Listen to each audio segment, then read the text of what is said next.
first thing you need to do is power down the E3 and measure the terminals of the RS485 card.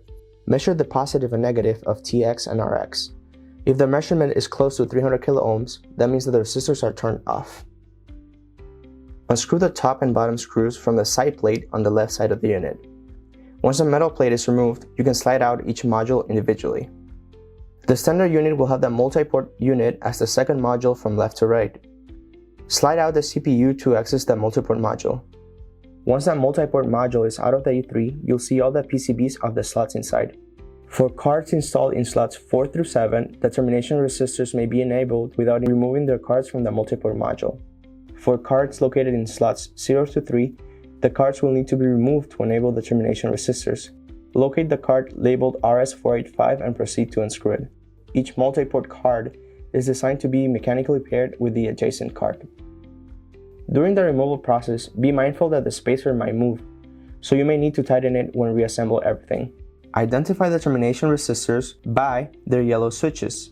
The termination resistors have switches labeled TX and RX. For 2-wire communications, set the RX switch to on and the TX switch to off.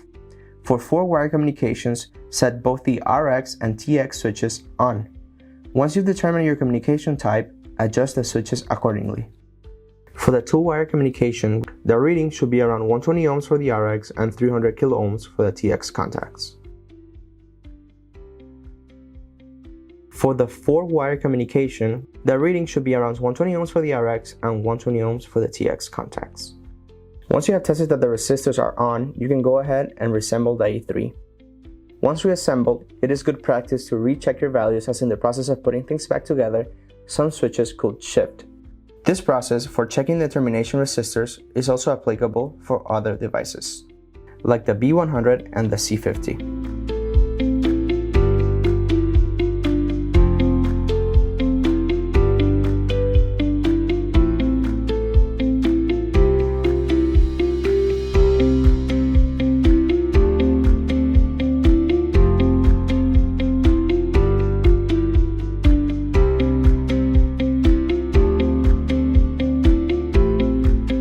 Thank you for watching. Make sure to subscribe to see more videos.